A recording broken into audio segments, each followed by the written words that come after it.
SuperTalk Mississippi Media production. Grammy Museum Mississippi invites you to visit the Music America, iconic objects from America's music history, supported by Visit Mississippi and the Mississippi Humanities Council. Go to GrammyMuseumMS.org to learn more. This is Gerard Gibert, and thank you for listening to MidDays here on SuperTalk Mississippi.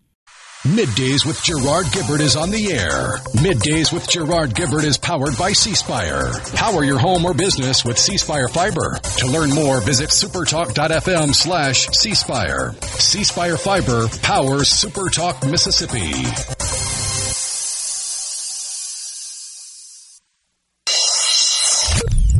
Get ready to go beyond the headlines and join a meaningful conversation with people from around the state. You're listening to MidDays with Gerard Gibert here on SuperTalk Mississippi.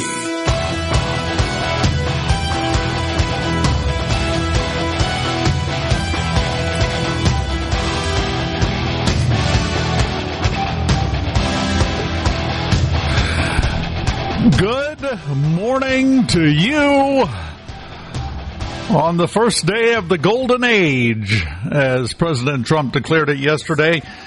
Middays, Dave Hughes here. We'll be talking to Gerard in the next segment to find out what's going on in Washington as he gears up to head back to the great state of Mississippi. May have more snow here than he's seeing there by the time he gets home. I don't know about you. I got a lot of snow falling outside my window here in Pike County. Rhino in the booth as always. How you doing, sir? Any snow up there? Not a flurry, just cold. Oh, it's still cold, but there's snow everywhere down here, and it's falling pretty thick. Like I said, I told you it didn't really kick in here until about 7, 8 o'clock this morning. But once it got going, it has been steady and nonstop ever since. I'll try to take a picture out the window during the break and send it to you. It's a great day to stay home. Just don't go anywhere. Get yourself your favorite hot beverage, prop up in the recliner, turn your radio up a little bit so that it can keep you company as you go into your inevitable nap, and have a good day. That's what days like this are for if it's snowing where you're at. If it's not snowing where you're at, well, tough. Get busy. That's generally the attitude, right? Pretty much. All right. Yesterday, we had the inauguration. I have to start off with the headlines, the coverage. It's been 4 years. I had completely forgotten what it's like to be in a Donald Trump presidential administration. A lot of places, I do have to say, kind of shooting it down the middle in terms of their headlines and their coverage, more so than usual, more so than 4 years ago. And then there's MSNBC. Their headline for the inaugural day and President Trump signing executive orders, I'm going to read it as it's written. Trump's first executive orders preview his second administration's chaos and cruelty. Did he sign something I missed? I didn't see the chaos or the cruelty in anything that he signed. Now, admittedly, he signed a ton of stuff. A ton. It was a record for a first day in an administration. What was it? I had the number. 42 executive orders, 115 personnel actions, over 200 executive actions that he signed yesterday in the first day, in the first 12 hours, basically, because not even President Trump works all through the night. If he does, nobody can keep up with him. I think they're still updating the whitehouse.gov website with all of the executive orders and executive actions as they get to them and process them through. Have you looked at the whitehouse.gov website, Rhino? Oh, yeah. I was actually impressed that it was kind of updating in real time as they were getting them filed yesterday. You need to go if you haven't been yet, because they swapped that sucker over right at noon. you need to go to whitehouse.gov because the first time you visit, it plays a full screen video. It's like going to the movies. You get a little preview beforehand. Yes. It's Trump coming in on the helicopter, landing, getting out, walking into the White House. It's a promo video. It's a hype video, if you will. And it's perfectly done. But boy, it takes you zero time to realize, oh, things are different now. And they are, most definitely. So, if you get a chance, go over to whitehouse.gov and check that out. You'll enjoy it.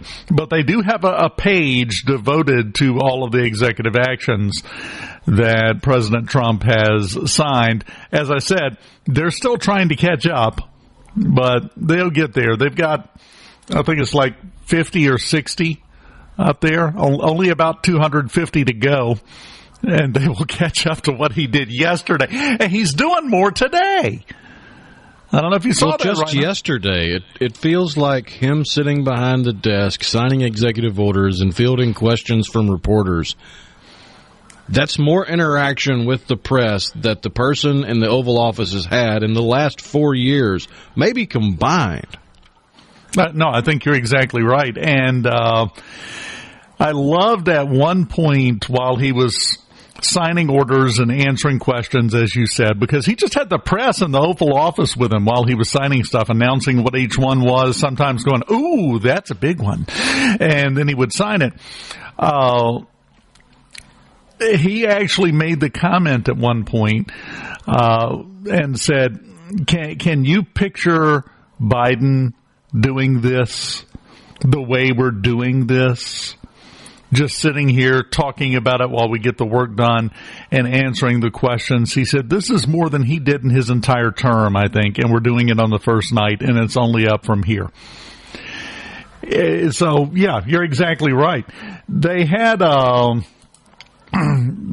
folks at, which I don't remember which news outlet, contacted and were talking to the folks at the White House and asking about a press conference today. The new press secretary, I love this, Caroline Leavitt, they asked her this morning if there would be a press briefing today, and she said, quote, I can confirm that the American people won't be hearing from me today. They'll be hearing from the leader of the free world. This is such a complete 180. It's going to take a little getting used to for some folks. They're not used to hearing from the president himself. Because ultimately, when you've got a president like Trump, press secretary is a pretty cushy job. It's kind of easy. You're not doing the heavy lifting. He is, by his own choice. So we're going to see that. And apparently this afternoon at 4 o'clock Eastern, she said that President Trump was going to be making a major announcement on infrastructure. Don't know what that is, but we'll find it. It's just another in a long list of the blizzard of actions that have been taken so far. Like I said, with more to come. There's a couple I want to call out as we get into the show that I found interesting that aren't really getting the attention. Everyone has heard, everyone is talking about us pulling out of the World Health Organization, withdrawing from the Paris Climate Treaty, the pardon of the J6 people, 1,500 of them. Those are the ones everybody's talking about. There's a couple that President Trump thought were important enough and big enough. He had an executive order or an executive action drawn up and signed it ceremonially. I just want to highlight a couple of those over the course of the show, some that you may not have heard of. And when they said he was going to be making an announcement about infrastructure, it reminded me of one that is put together specifically to promote beautiful architecture, civic architecture, building big, beautiful, grand buildings again, because we don't do that anymore. I don't know if you've noticed. And I've got some thoughts on that I want to share. There's some other ones as well that we will get to. And at some point, Rhino and I, during a break, will go outside in our respective towns and make a snowball and find someone to throw it at. Now, Rhino, it's not snowing there, so you may have to throw a rock. But that's okay. Just pick somebody you don't like and you're good to go. That's all you got to do. Coming up on the show, as I said, next we'll be talking to Gerard up in Washington.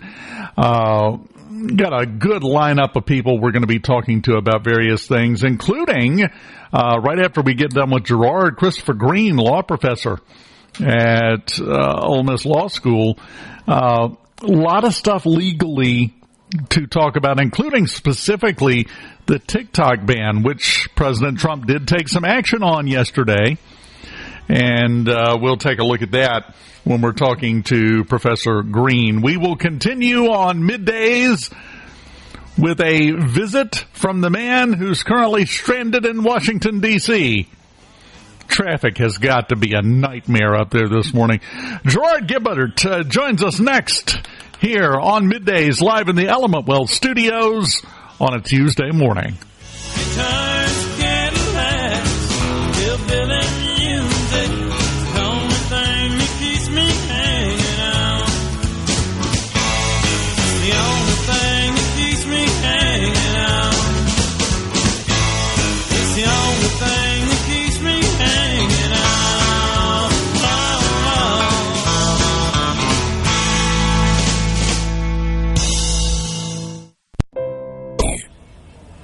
This segment of Middays with Gerard Gibert is brought to you by Covington County Hospital in Collins, where your health matters. We're rolling. Middays with Gerard Gibert. What? This is so awesome. On SuperTalk Mississippi.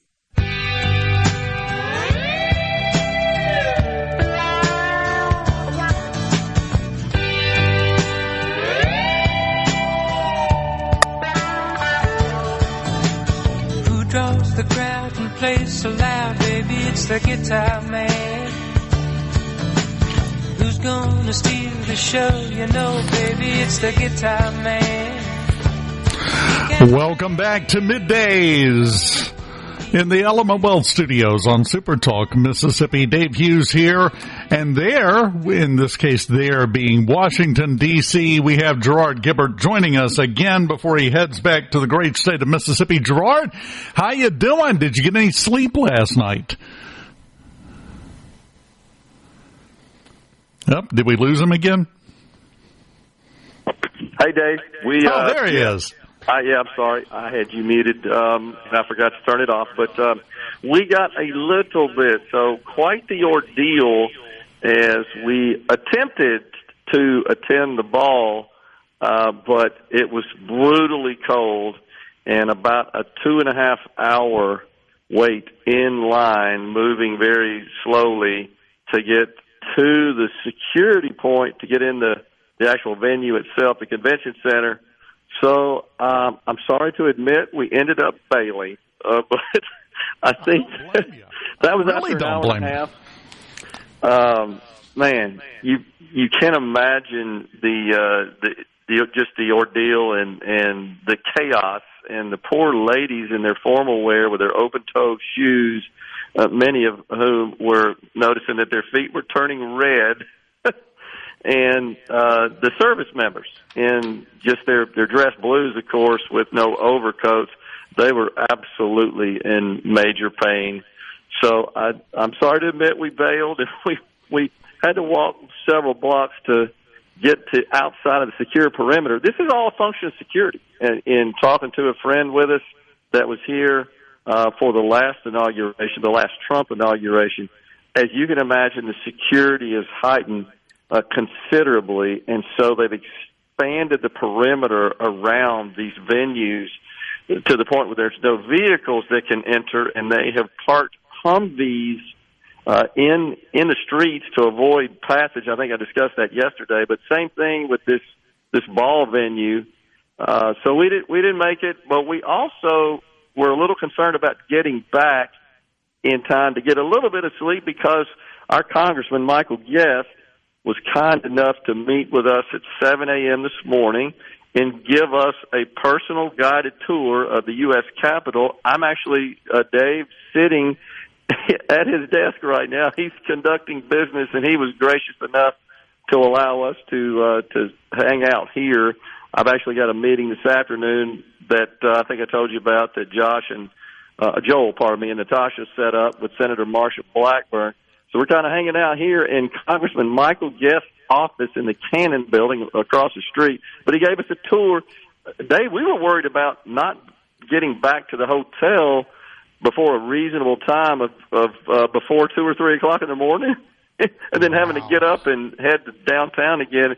Turns out most people did get back about 2 o'clock in the morning that ended up attending. So that's why we bailed. The congressman gave us a great tour, and it's just fascinating going through the nation's capital facility and learn a lot of history that, honestly, I did not know. I think the average American may not know unless they've ever had a tour. But the congressman was well aware of all that information, and he was very gracious and just explaining a lot of the history. And, you know, Dave, when you walk through here in the U.S. Capitol, you can't help but feel a range of emotions of just awe and might and power and you know, but more importantly, gratitude to the people who framed our country, who had the vision to create it and to draft its founding documents. And of course, there's lots of recognition of them.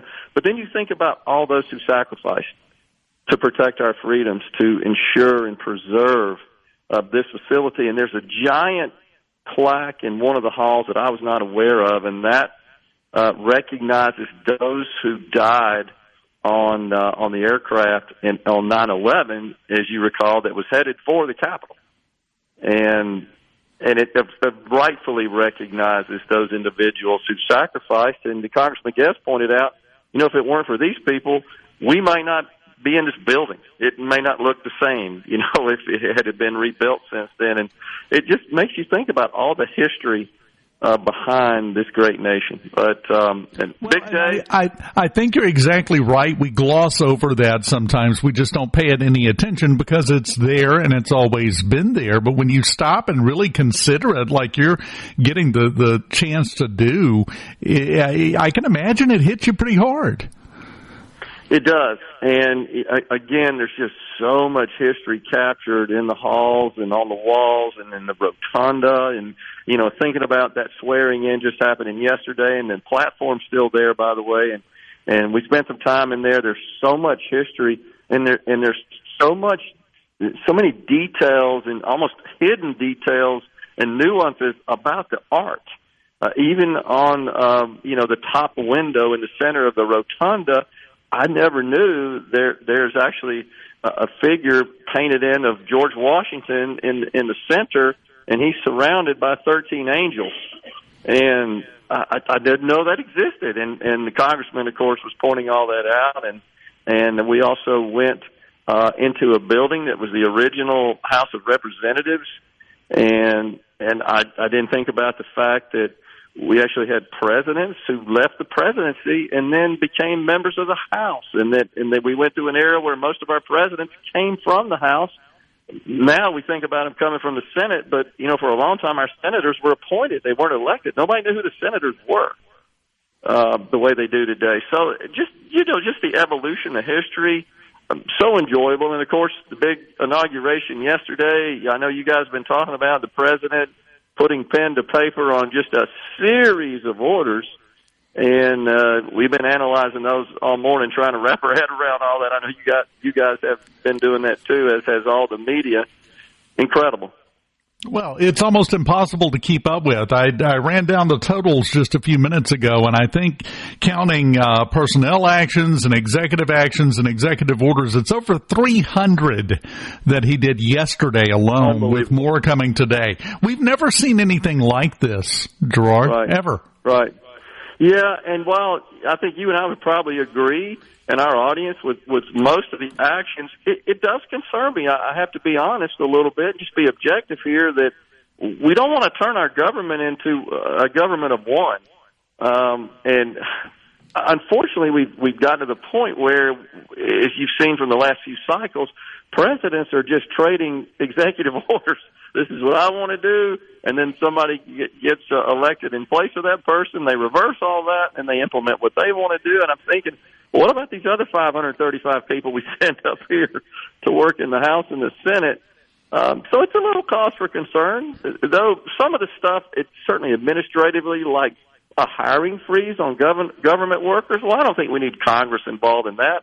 That makes sense. And of course, ridding our government of DEI and its hiring practices and reinstating merit. Yeah, that makes total sense. Not subjecting our fine warriors to all this social experiment. I think the president referred to it as a political experiment. Well, I totally agree with that. We don't need Congress for that. There's some other things, though. I just feel like the Congress needs to be involved. But the agenda is packed, a lot to do. I got to share this with you guys real quick, and I know we're running out of time. We went to breakfast close to the Capitol, a place that the Congressman recommended after our tour, and I walked in, Dave, and it's no more than Ro Khanna, Congressman Ro Khanna from the Silicon Valley, and he's meeting with, turned out to be a couple of supporters, our constituents. So on his way out, this is a really small place, had about 6 tables in it. I stood up and introduced myself. And, I told him we had been with Congressman Guest, of course, and he kind of explained my connection to the IT world. He represents Silicon Valley and about our big IT projects, technology projects happening in Mississippi. And so we exchanged contact information, and he shared with me that after I asked him, he's willing to come on the show and talk to us. So that'd be great to get a perspective, from a more reasonable, moderate Democrat that represents Silicon Valley to offer his perspective to our Mississippi audience. That's just pretty cool. You never know what you're going to run into when you're in this town, of course. Well, and you're doing the good work there, because I think in the Trump administration, that big glow from yesterday will quickly fade. We have got to get back to everybody talking from both sides, just like what you're talking about there, so we can get some things done. So good job on that. Yeah, and before we go, one thing he said was, I said, Congressman, just kind of tongue-in-cheek laughing, you and I probably don't agree on everything, but I catch you on the news, especially the business news, all the time. And he's just, I said, so you may not want to come on. No, I'd love to come on. I said, well, he said, Gerard, we got to get back to recognizing that our adversary is China, not each other. And that, I thought that was wise on his part. So it's been a lot of fun. We're headed back today, and it's just been a great couple of days. Thanks, guys. Appreciate it, Gerard. Gerard Gibert headed back to Mississippi. When we come back in the Element Wealth studios, Christopher Green from the Attention, adoring fans! It's time for Middays with Gerard Gibert on SuperTalk Mississippi.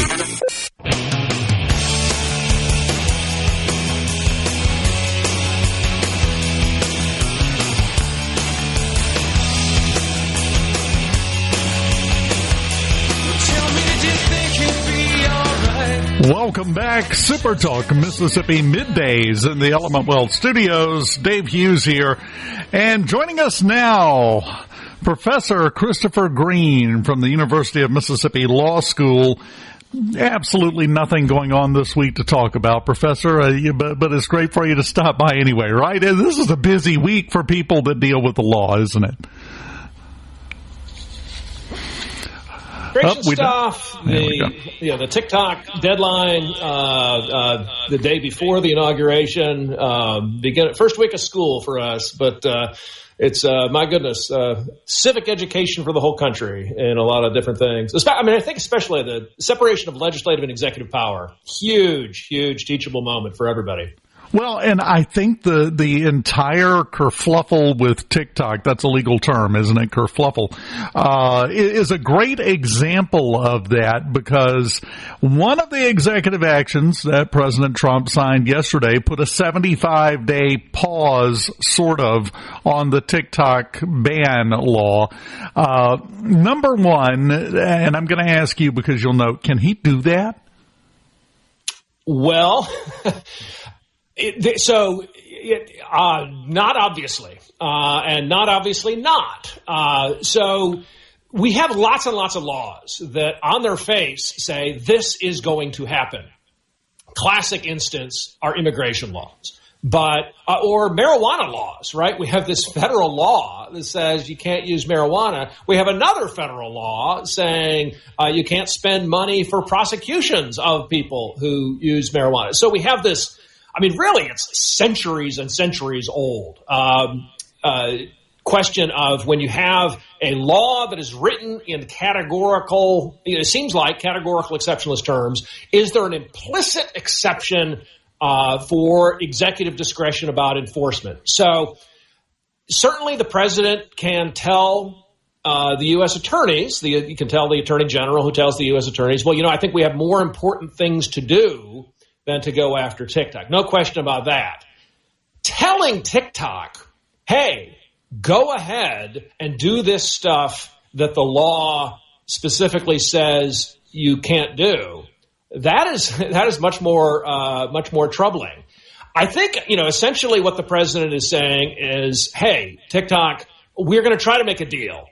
And we're going to try to I think they're clearly going to try to rewrite the legislation, come up with some sort of accommodation that'll improve everybody's lot.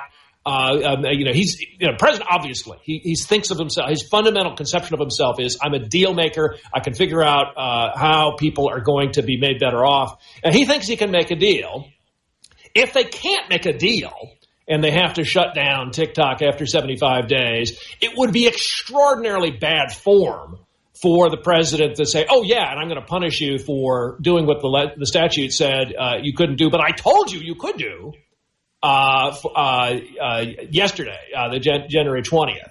But if it goes dark, I mean, that's that in 75 days, because they can't make a deal. That's going to be, far more important than anything, any penalties of the 75 days.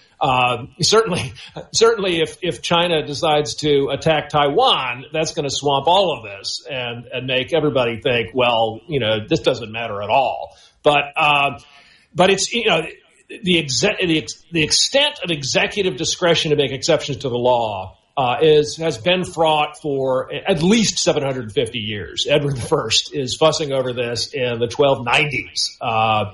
He starts issuing these pieces of paper. He says, I'm pardoning people like that. A bunch of people say, what? What is that? Oh, it's this thing I can do. And he gets away with it, and it gets embedded. We put it in our Constitution for something the president could do. But initially, everybody's like, well, what do you mean? It's against the law. You have a duty to take care of the laws, be faithfully enforced. Magna Carta says the king is supposed to supply right and justice to everybody. We have this idea that the law is enforced, but at the same time, we always say, "Oh yeah, we can't completely enforce it." So it's the same kind of thing we've been dealing with, essentially forever. It feels to me like this is a situation where air quotes are in use. It's not enforced at the moment, but it could be. Let me ask you, because small details when it comes to legal matters can be hugely important sometimes. The law originally had built into it the option for the president to issue a 90-day stay on the law if there was a deal working. Well, number one, technically there's not a deal working. Or divestment. Yes. But the other thing is, let me ask you your opinion, because the other thing we have seen from President Trump in the past, and I think we'll continue to see moving forward, is he figures out a way to get what he wants no matter what. With him specifically picking what I consider to be the odd length of 75 days for this stay, can he then turn around and claim, if they get the process going, that he can delay it another 90 days as is written by the law if there's a deal that becomes suddenly viable? The law doesn't read that way to me. It seems to me that you had a January 19th deadline, and that deadline could be extended in order to make divestment possible. Once that deadline passes, that deadline isn't getting extended.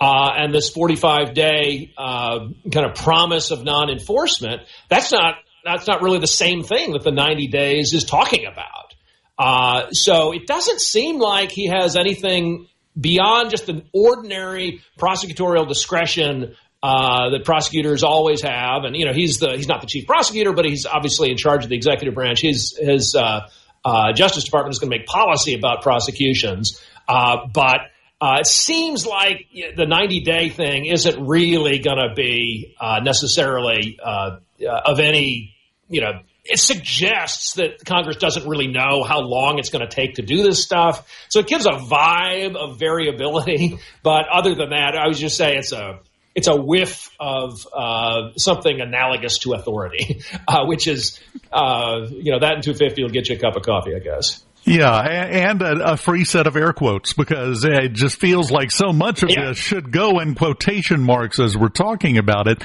because we're kind of in a gray area. You could argue it in either direction, a lot of the issues associated with this ban and this piece of legislation.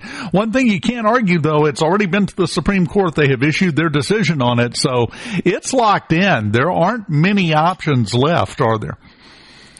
Yeah, so the thing that the Supreme Court decision gives you, it gives you a baseline of comparison. Anytime you're negotiating, you always have a question, you've got to do this or else. Or else what? And until last Friday, TikTok and, their corporate overlords and everything, they could say, well, we might have a First Amendment right to do this. The Supreme Court said, nah, you don't. Congress is allowed to be worried about data security and to shut you down, or to demand that you change the ownership structure or shut down. So given that, really, to the extent that we're talking about negotiation with the Supreme Court, the president going into this negotiation, he actually has a firmer or else in his pocket. I think he's probably imagining that he'll make a deal and then go to Congress and get everything, get Congress to pass a law saying we should treat it as if all of this had been legal all along. So none of the stuff that happened during the pause that the president kind of made up is unlawful. It's the kind of thing that happens all the time. So beginning of the Civil War, 1861, Congress is not able to meet right at the second of Fort Sumter. But one of the first things they do in July 1861, passed a law saying everything the president had done up to now, it is to be treated as if it had been authorized by Congress in advance. So you can have, that kind of thing happens all the time. When you have a need for speed and you have a need for secrecy, those are the kind of things you need to have an executive branch to negotiate stuff. And there's no question you have both of those things in the TikTok situation. So I think, almost everybody will understand they should be willing to indemnify TikTok in the sense of, not treat everything they've been doing as criminal. There still is a big question about this data security stuff. There is still this big question about manipulation of the content in support of possible communist regime, interests and stuff like that. So, especially with a Congress that's divided, there aren't that many people. I think there's pretty much a consensus on most of the issues, bipartisan consensus, that we really do need to be at least somewhat worried about the data. We do need to be at least somewhat worried about what's going on with TikTok. We do, we kind of imagine looking back on this 50 years from now, you could imagine people saying, why weren't people more awake to the threat that China posed? It's possible that the situation's so divided that they won't be able to get legislation passed, but I suspect they probably will be able to do it. And if they end up shutting it down, I think they'll make clear, we're not going to punish them for the 45 days. We're coming up on a break. Can you hang on through the break? Got a couple of other things to ask you about too. Oh, sure. I'd be happy to. Oh, fantastic. Professor Christopher Green from the University of Mississippi Law School. We continue with him on Middays in the Element Wealth Studios right after this. A mean man hater. A real heartbreaker. Catfish Hut. Come on. Middays with Gerard Gibert. All right, We are back on SuperTalk Mississippi. Now that the smoke's gone and the air is all clear. Welcome back. SuperTalk Mississippi, live in the Element Wealth Studios. Dave Hughes, Professor Christopher Green with us from the University of Mississippi Law School. And we talked about TikTok, and I will agree with something you said. We're going to look back in 50 years, but I have a slightly different take. We're going to wonder why people weren't more awake, but we're also going to go, wait, this was the big issue? TikTok, a phone app? Because I don't think 2 years ago, even though it had been discussed a little bit, anyone saw this entire thing playing out the way it is playing out right now. But that's the legal world, right? Yeah, and really, the technology moves so fast. And the way that, the technology and the culture, the way that they're interacting. So if you can get an algorithm that can figure out what exactly it is that people want, come up with the 7-second videos that are going to be the most likely to make them click on another 7-second videos. It's the analogy to pharmaceutical drugs is closer all the time, the better that these algorithms get. So the mindlessness that so many of these things create, I don't know if that's the best strategy for winning a war against America, is to spend 30 years making everybody lose their attention span, and then in 2060, we don't have any engineers who can focus on a problem long enough to get anti-aircraft weapons, of the kind we need. I don't know. That seems like that strategy is unlikely to work. More likely they're just trying to get money, and they are making a lot of money off of this. There's no question about that. And all these a lot of subsidiary businesses where people have TikTok-based things, and some of them have significant human welfare that they're improving. So the longer the videos go, I think the better, the more they actually serve the needs of humanity. But it's not something you want to just say, Facebook can do it just as well. No, Facebook was not doing it just as well. Instagram is not doing it as well. TikTok had an algorithm that was really, really effective. Twitter has an algorithm that's really, really effective. And all these kind of attempts to replicate Twitter haven't worked nearly as well. It's possible that some of the anti-Musk feeling is going to finally put enough of them into one of these platforms that's going to work, but you don't really know. So yeah, the way culture evolves in response, kind of the co-evolution of technology and culture, I think, is an utterly fascinating subject. And law is really an outgrowth of both of those things. Well, and law, I'm going to be honest, Professor, from the outside looking in, law is having a tough time keeping up with the light speed advance of technology, I think. Oh, yeah. That's our whole business is based on precedent. And, you say, what do you think about what Trump's doing? And my first thought is, wow, this is an awful lot like what was going on in 1290.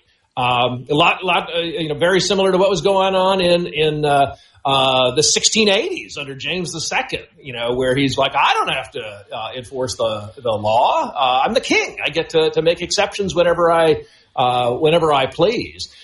I do think that human nature is enduring, and the need we have for stability and rules that don't have exceptions, and yet the need we have to have rules that are reasonable and take account of the infinite particularities of situations, that kind of circumstance is going to arise with new technologies all the time. So it has very, after you've been in the business for a while, you start thinking, the more it changes, the more it seems the same. There are enduring problems, and if you learn how to navigate technological changes in general, I think, whatever the next technological change is going to be, you'll be able to better weather it. But it's tough. You got to be able to rewire your own brain, retrain yourself for a new situation, act, have a different distribution between fast and slow thinking, that kind of thing. Young people definitely need to be thinking, okay, in 30 years, I need to be able to completely retool what I'm doing and jump from one field to another. I want to be building in the habits of mind that can do that. And I think attention span is one of the things that you're going to need as technology changes. So much of the technology, the effect of it on the human brain is to lower attention span, but it causes the need for really carefully, being able to sit down and think through something for a few hundred hours. A lot of these problems are very, very difficult. Just understanding the algorithm, frankly, I think is something that probably would take thousands of hours to really understand. And it's like the kind of thing you could write a dissertation about. You read for 5 years and then, come up with a report. It's that level of stuff. But, then we got these laws that are like, oh yeah, tell me this afternoon what we should do. The combination of those is fascinating and frustrating, I think. Professor Christopher Green with the University of Mississippi Law School. We do about 2 more interviews, and you will be prepped to write your next book. Thank you so much. Yeah, we'll get you right up there on the shelf behind you. Appreciate it so much. Keep in touch, and I'm sure we'll be back to you to get some clarity on some things as well in the future. We've got Fox News, SuperTalk Mississippi News, and then hour number 2 of Middays on the way next.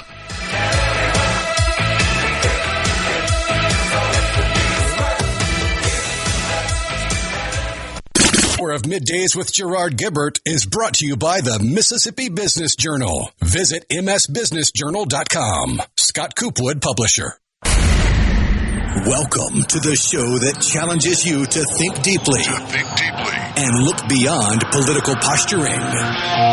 You're listening to Middays with Gerard Gibert here on SuperTalk Mississippi.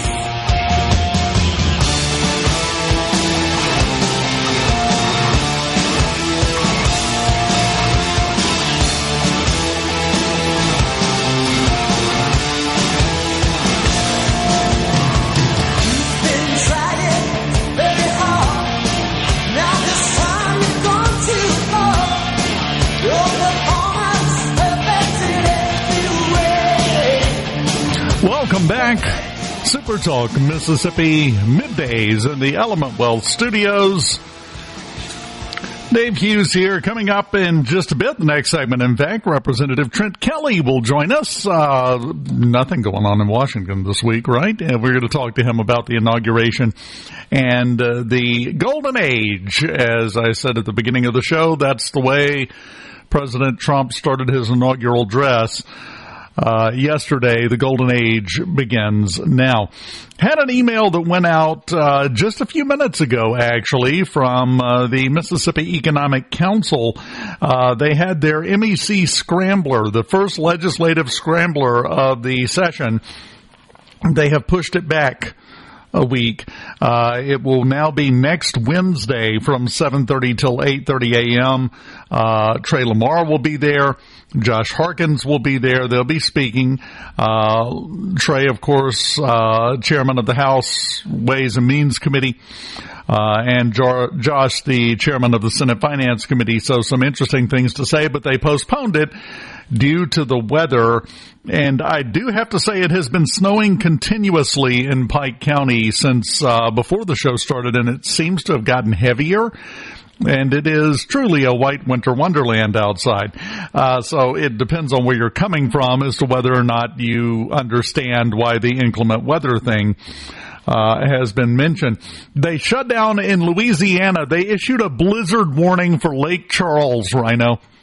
The National Weather Service issued a blizzard warning for Lake Charles. I would imagine we're going to see record lows and record snowfalls all across the Southeast, especially along the Gulf of America. Yes, 100%. They closed down I-10 from Lafayette all the way to Baton Rouge to shut the whole thing down. Said, nope. You guys don't know how to drive when it's sunny. We're not putting you out here. We're not letting you get on there in the middle of all this, which is, if it's snowing where you're at, that's probably a good idea. I have seen some reports reports that they are expecting up to 9 inches of snow in some parts, especially down towards the coast. And I'm sorry, we're in South Mississippi. We're not used to this. If we wanted to deal with this, we would live in Michigan. We don't. So it's a unique experience, and trust me, however well you think you can drive on it, you're probably at least partially wrong. So if at all possible, just stay off of it. But it doesn't help that the infrastructure itself is fighting against you. Yes. Because the Yankees always make fun of us Southerners when it snows, and, oh, look at you trying to be all cute, and you can't drive in the snow. It's like, no, our roads are literally not designed for this. They fight against you. They are crowned, which means the middle of the road is higher than the edges of the road so that rain will run off of it. Up north, they're flat so that the snow plows can plow the snow off of it. Yeah, snows and gets icy here, you're just sliding to the side all the time. And that's the problem, exactly, because everybody that makes fun of people in the South driving in this kind of weather forget that they are continually fighting that slide over towards the ditch the whole time they're driving if it gets icy enough. So, it's a whole different experience. It's kind of like I think back to the first time I went to Colorado, and this is kind of the flip side of that. When they talk about, how do you deal with the heat down there? I got that question in Colorado, and I said, well, we just do. And they said, I hear you have to have air conditioners in the schools. Is that true? Not an air conditioner to be seen up there. They've never dealt with it. They get a heat wave of 100 degrees with 90% humidity. They're not going to know what to do either. We get used to what we deal with wherever we're at. And when it changes like it is right now, it causes problems.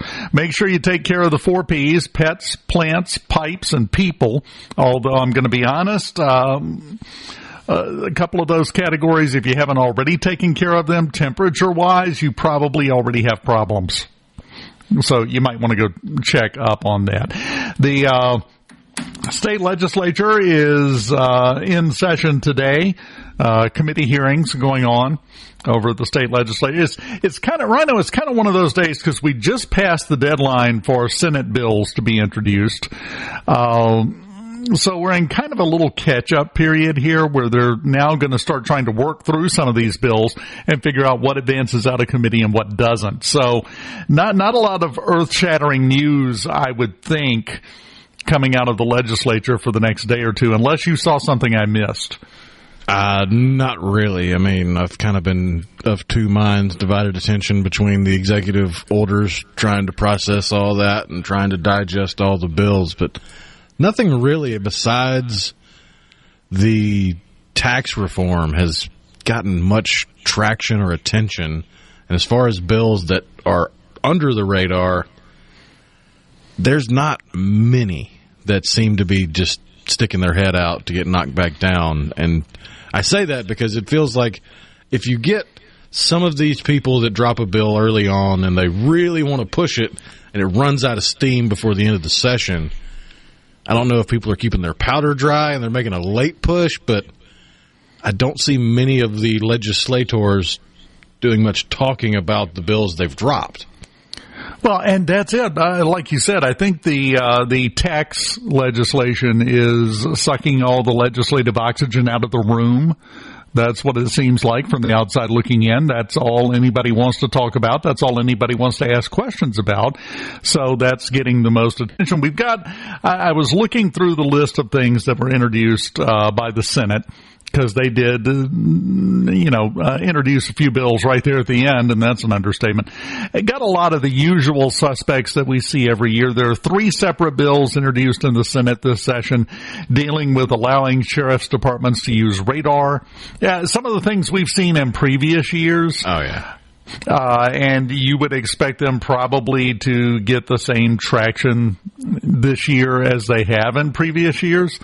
But it's not the case. It's not true. We're going to have plenty of things passed, but it really feels like a one piece of legislation session in a lot of ways, doesn't it? It very well could be. Well, significant legislation. Let me clarify that just a little bit, because as I said, there's going to be plenty of stuff done, plenty of actions taken, plenty of things accomplished by the legislature, but that's all we're hearing about. So, when you're at the circus and the elephant breaks loose, nobody bothers to check to see if the lemurs are still in their cages. Everybody's looking at the elephant in the room right now, which is the tax legislation.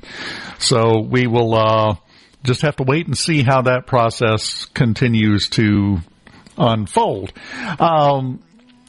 Talking about the executive orders, did you have a favorite one that you've seen so far out of all the ones that have come out? And you, like me, you probably haven't actually put eyes on all of them yet. There's too many of them. Well, I did get the email from the Office of Communications of the White House with a big, long list. It's not even the comprehensive list. But I'm kind of like you. The one that really stuck out first was the Promoting Beautiful Federal Civic Architecture executive order. Yes, I love that one. To get rid of the whole brutalist archetype of D.C. buildings and get back to making... If you're going to spend money making the government building look brutalist, you might as well spend the money to make it look attractive. Well, and the thing is, that has been cultural for a while. If you notice, they don't build houses like they used to. You used to get some absolutely gorgeous architecture in houses, and now here's your box, move your furniture in. That seems to be the case a lot of the time. The same thing with civic architecture, which is what this executive order deals with. You look at some, you heard Gerard last hour talking about just how beautiful the Capitol building is and the history and just how much majesty it is, and it kind of takes your breath away. We don't build things like that anymore. Why? And also, it comes at a perfect time because there have been reports recently that the stylization of Art Deco is now becoming a new trendy look. So if you're going to emulate any of the looks from the past, if Art Deco is going to be the new trend, that would be one to emulate. Go with it. Yeah, something, anything. The newer buildings that have been built civically, I don't even know if you could attribute a style to them other than, again, here's your box. Go inside and get to work. When we come back, Representative Trent Kelly joins us here on Middays in the Element Wealth Studios. Keep it here. So good, so good, I got you.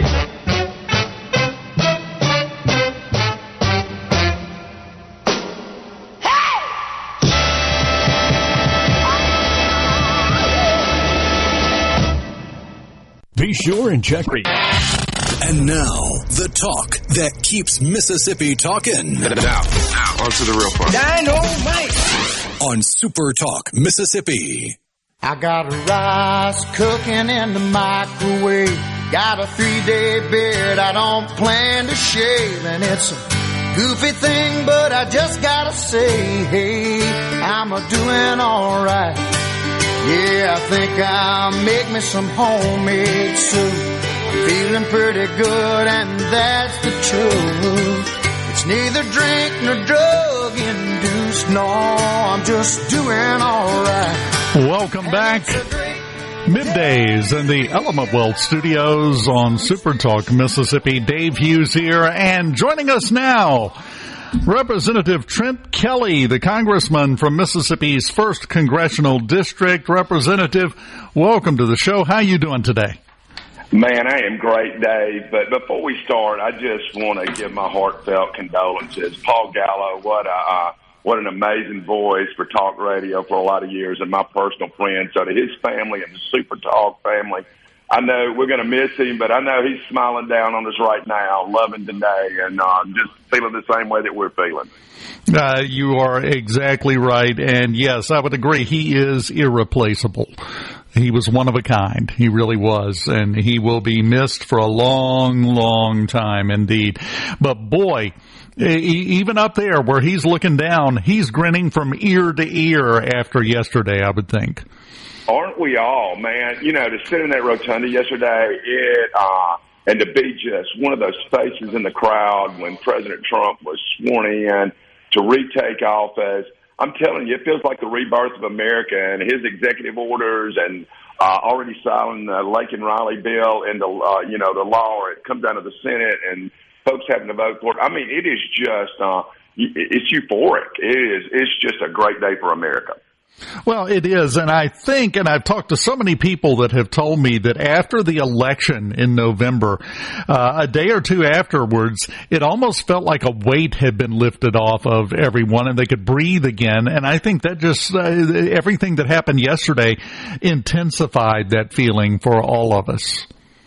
Oh, it absolutely did. And walking around the streets, even in 18-degree weather and snow and slippery sidewalks, I'm telling you, Trump hats everywhere. Everybody had smiles on their faces. I've not seen an inauguration like this. I was here in 17, and it was great. 20 was awful because of COVID and who we were inaugurating. But I'm telling you, yesterday was like nothing I've ever seen on the streets of D.C. It was just amazing how many people braved the cold and weather and were up here in support of our president. Well, let me ask you this, because, we're all happy. We're all ecstatic. There are some people, specifically in Washington, who are not quite as happy about yesterday and how things went. Have you detected in your colleagues across the aisle any measure of, for lack of a better term, shell shock at how quickly things got going? Yes. I mean, it was, I sat yesterday behind some Democrats, and one of them never stood up. And it's like, even when you're talking about make America great or things that are great for America, it's just amazing. They didn't rise, and I won't use any specific names, but it was just amazing that you can't sit there, and they're just in shell shock to believe that all these things. Listen, I mean, the things that President Trump is doing are just the common sense things that Americans have been demanding, and they seem in shock that common sense people can actually believe that we ought to have common sense approaches. Well, and let's be honest, that has not been the case in America for 4 years now. Common sense took a vacation. We haven't seen it in a while in Washington, so it's got the flavor of something new to a lot of these people and something foreign almost. Absolutely, but I'm excited. We're already, some of our House leadership, Speaker Johnson, some of those guys are meeting with President Trump today to talk about the reconciliation package and the first 100 days. And, we've got a slim majority, slimmer in the House than even the Senate right now. But we're going to get this done, and we're going to figure out how to enact President Trump's agenda, do a great reconciliation package, and just change, energy production. He's already stopping stuff on the border. The laws are already in place. We just haven't been enforcing them. And the Remain in Mexico, the drill baby drill. I mean, it's just, there's two sexes, men and women. I mean, imagine that we have to even say that there are two sexes. But we got an executive order that it's just exciting. Well, and I've seen some people online, by the way, Trent, don't go online. Your blood pressure doesn't need it. But I've seen some people on there arguing over semantics and saying, well, yeah, there's two sexes, but gender is a different thing. And the general response, which is a change that I'm seeing so far to that declaration by President Trump yesterday, is, oh, shut up. And it's refreshing to see people reacting that way for once. Absolutely. We've just gone too far with the wokeness, so I'm glad he's putting an end to that. Listen, everybody should have an equal opportunity to succeed, but all decisions should be based on merit and your work ethic, not on any other thing. Well, and that's something that has been painfully missing for a while. And you mentioned the first 100 days, which are traditionally a big deal in a presidential administration. I think he did his first 100 days yesterday, didn't he? He did a lot of them. But no, I'm telling you, I think you are seeing a reshaping of where we're going as America, back to the great America that we used to be. And where people are proud to be an American. I mean, there's no way you can't be inspired by his words yesterday. And if you are, I don't know how you can say you love America, because it is just inspiring to me. And one area to me, and you were in the room, so you can probably weigh on this even more, there's been a lot of criticism of President Trump over the years for his manner of speaking and the way he addresses things, which is incredibly effective if you don't start out being offended before he even says anything. But the one word that kept coming to my mind while he was giving his inaugural address yesterday was presidential. He seemed so presidential yesterday. He absolutely did. And, I mean, just him yesterday, I'm sitting here, I got Fox on, and when he got the letter out, he didn't even know Biden had left the letter. I mean, it's just so sincere and so real.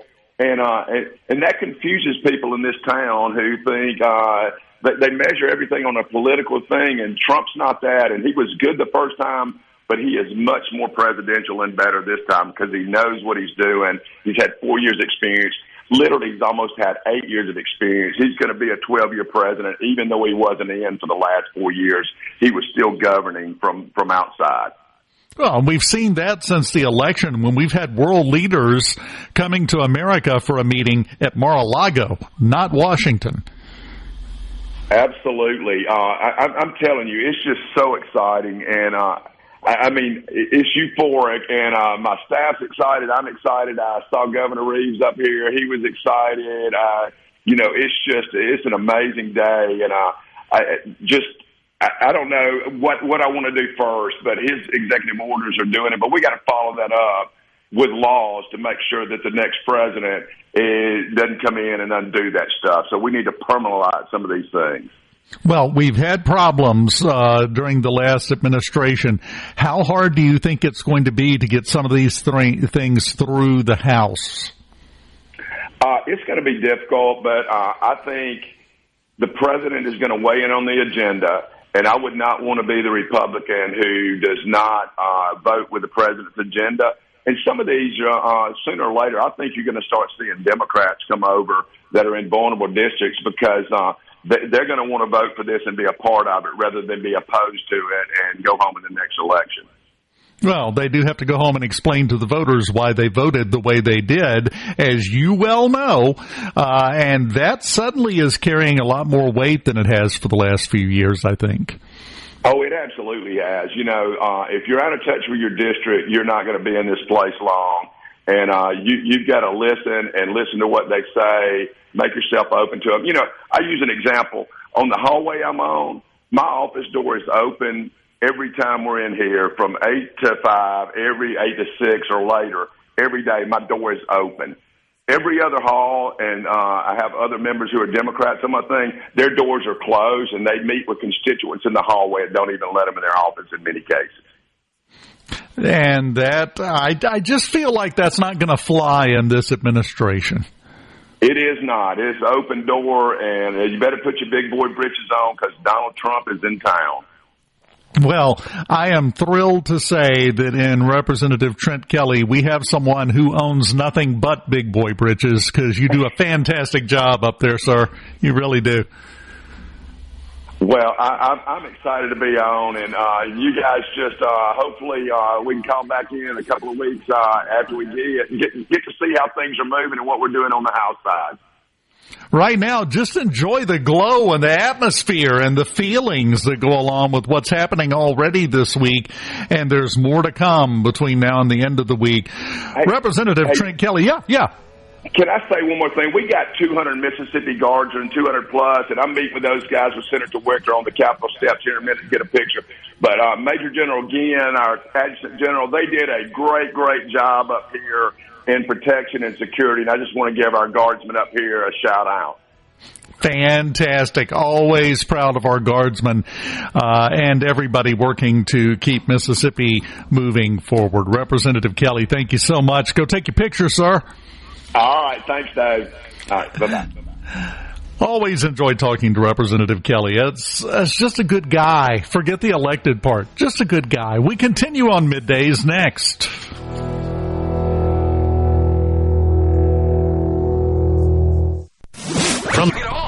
Middays with Gerard Gibert. It is on SuperTalk Mississippi.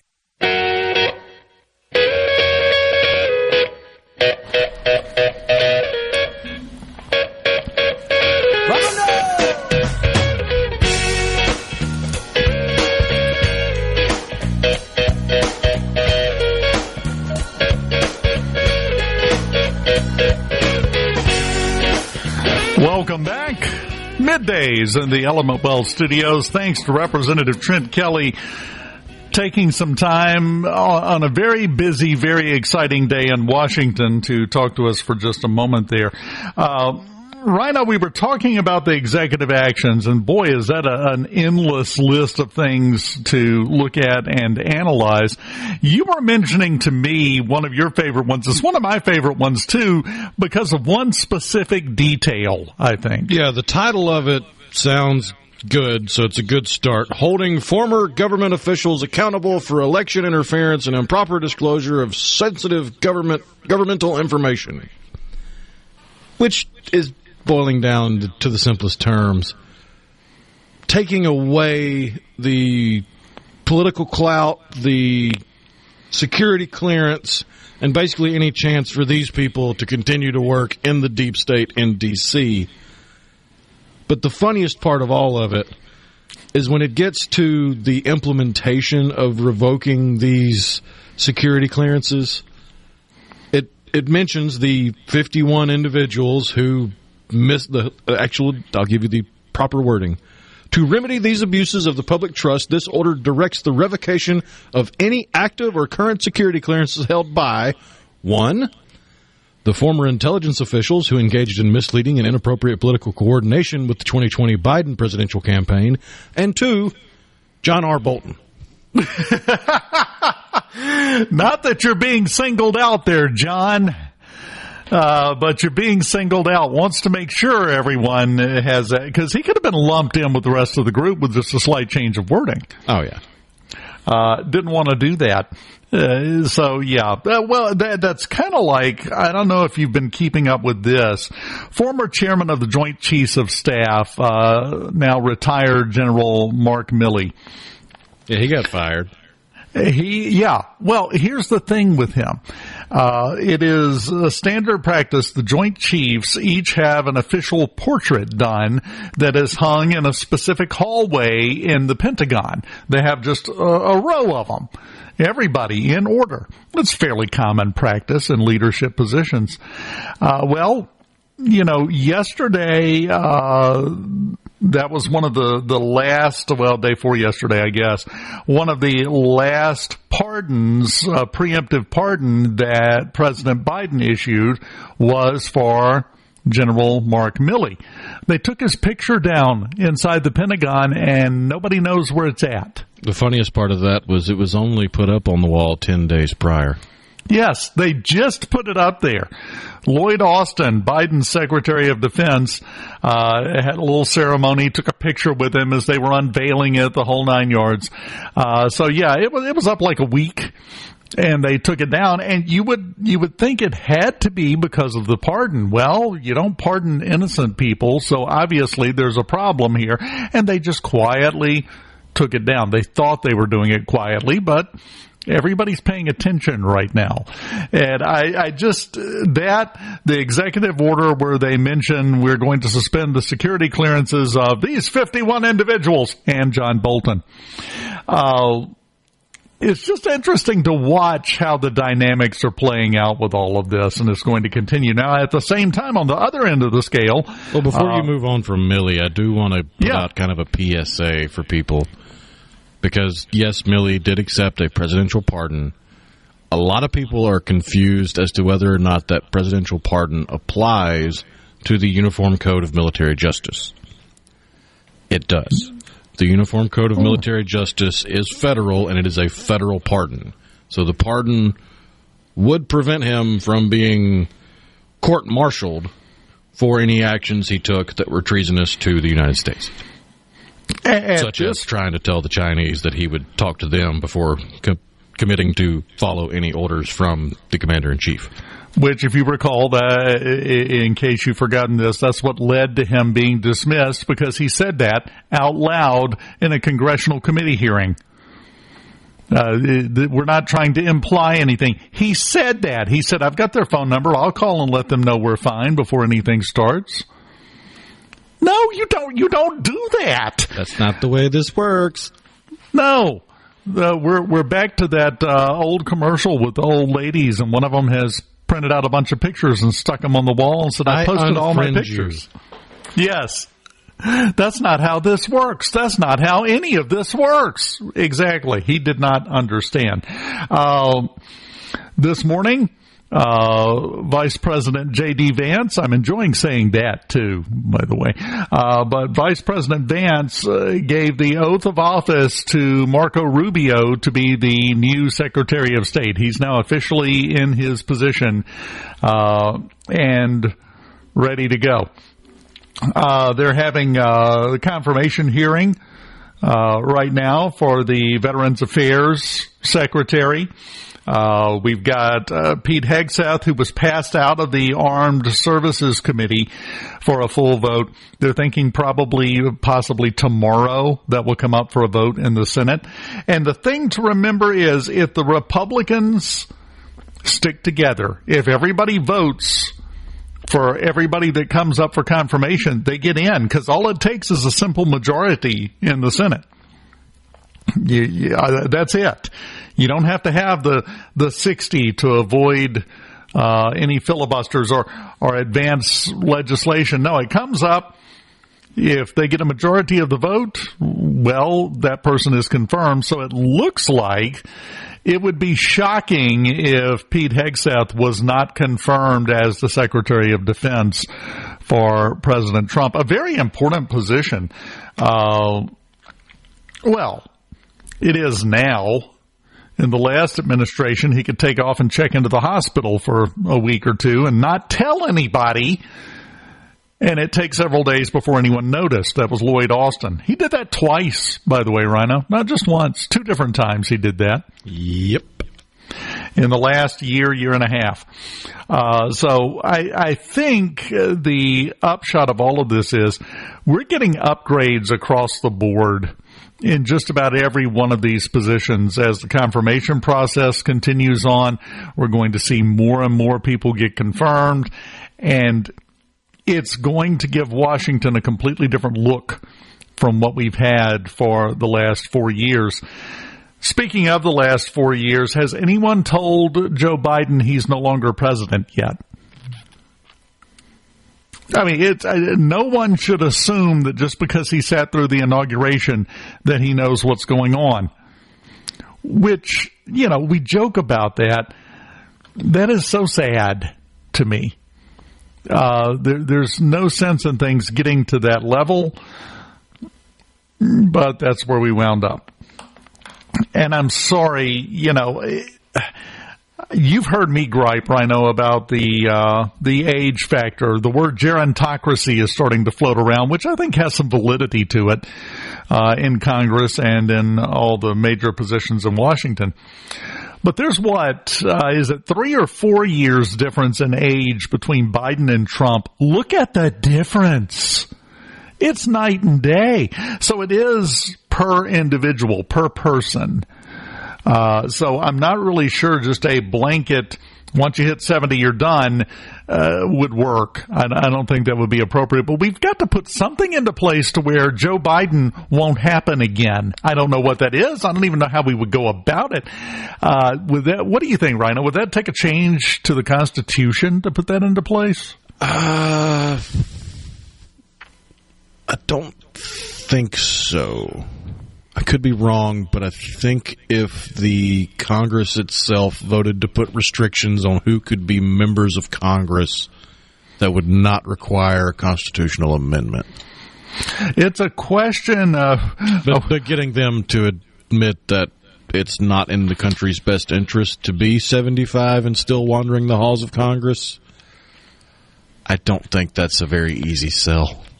I will change the standard there just a little bit. 85, 90. We've got some of those that are literally stumbling around and quite obviously don't know what's going on. Mitch McConnell was the poster child for that over the last year, where he kept freezing up. There comes a time when it's time to go home and enjoy your retirement. Yeah, I mean, there's a diminishing return on the wisdom of years if you can't impart that wisdom to a younger generation. Exactly. We have seen that at play for the entirety of the Biden administration between that problem and the number of people that were put into place to satisfy DEI requirements because, well, they checked the right box, we'll go with them. Are they qualified? Oh, no, we're not talking about that. Look at them. And just went with it. That problem we're correcting. Sooner or later, we may have to address that other problem as well. Good luck. It's like term limits. Good luck getting Congress to vote to restrict itself. That's my theory on that. A majority, I don't know that we'll be able to pull that off. We continue on a very snowy morning on SuperTalk Mississippi in the Element Wealth Studios on Middays. Keep it here.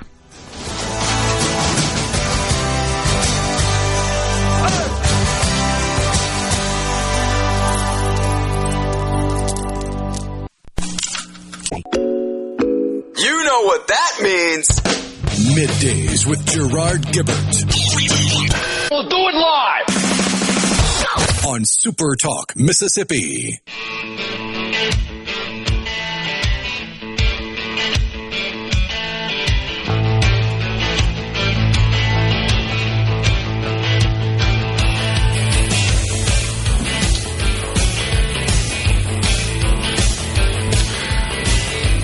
Welcome back. Middays in the Element Wealth Studios. Dave Hughes here. I have almost several times said Wednesday or Thursday morning. It just feels like we've already gone through an entire week. That's how busy yesterday was, but it is a Tuesday. And coming up after news at the top of the hour, we'll be talking with Mandy Gunasekara. Always enjoy talking to her, and she'll have some really good insights on what's happening since she's been through this process in a Trump administration in terms of getting the lay of the land. So looking forward to talking to her. Rhino, one thing that's not getting a ton of attention is, in some cases very quietly, the Trump administration just now coming up on 24 hours old for the second term, firing people, hiring new people. And I'm not talking about just the most upper level positions. I don't know if you saw this. Admiral Linda Fagan, the commandant of the Coast Guard, has been let go. Oh, yeah. And the reason given, I love this, relieved of her duties, Fagan was fired in part because of her diversity, equity, and inclusion efforts in the Coast Guard. You know, when and I noticed there was a mixture of, as you would expect, cheers and uncomfortableness in the rotunda yesterday when President Trump talked about doing away with all of these things and talked about there being two genders and said things that would have gotten you stoned in the town square in Washington 2 years ago, that the president just came right out, ripped that Band-Aid off, said it's over. The thing that we have to keep in mind moving forward is to go back to what President Trump referred to, merit-based. There was one thing that I loved. There was one answer during his confirmation hearing for Secretary of Defense that Pete Hegseth gave that I absolutely loved, because someone asked him a question about women serving in combat roles. He said, I'm for it if they can meet the standards. And the conversation went on. He said, look, he said, when you are on the field of battle, one thing doesn't change no matter your gender, your race, anything. One thing does not change: the weight of that pack on your back. The weight of that gun you're carrying. If you can carry it, and you can use it, and you can hang with everybody else, great. If you're dragging everyone back and they're having to help you, you're a liability. That's not just the military. We have had that as a problem in a lot of areas of the federal government for 4 years. People have been put into place not because they can best help achieve the goals, but so that they could brag about how many different people were involved and different types of people. And that's the wrong focus. You got to focus on results. You got to figure out what result you want and get the best people possible to bring that result to fruition. President Trump has also said something about basically dismissing a lot of transgender members of the military. That has been talked about. Did he pull the trigger on that, Rhino? I haven't seen an executive order on that, but there is one I want to bring attention to regarding immigration that seems to be flying under the radar. He has revoked a 2021 memo, or his Department of Homeland Security has revoked a 2021 memo from Alejandro Mayorkas that basically told ICE you cannot go into anything, you can't go in or near a school, a healthcare facility, a place of worship or religious study, a place where children gather, a social services establishment, or anywhere where disaster relief, a funeral, graveside ceremony, wedding, or other civil ceremony, or any place where there is an ongoing parade, demonstration, or rally, you cannot make an ICE arrest at any of those places. Yeah. They brought that back, and now it is use common sense. Yeah. You don't take the grieving mom from the graveside and arrest her for ICE. Probably a different time. But you don't get to go hide at the local church every time the ICE van rolls up. Don't kick in the church doors and interrupt the wedding. Those kind of things, or the funeral. The common sense, there's that term again.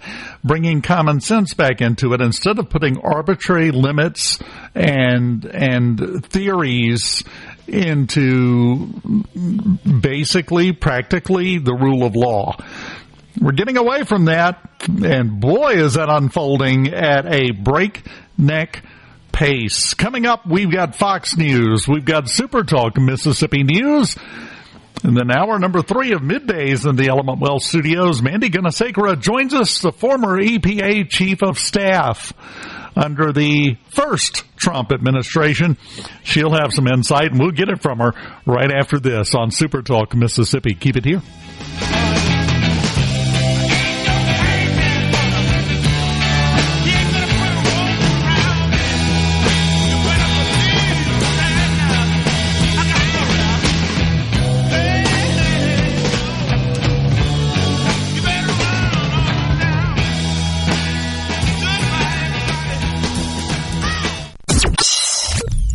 Get ready to go beyond the headlines and join a meaningful conversation with people from around the state. Hello? You're listening to Middays with Gerard Gibert here on SuperTalk Mississippi.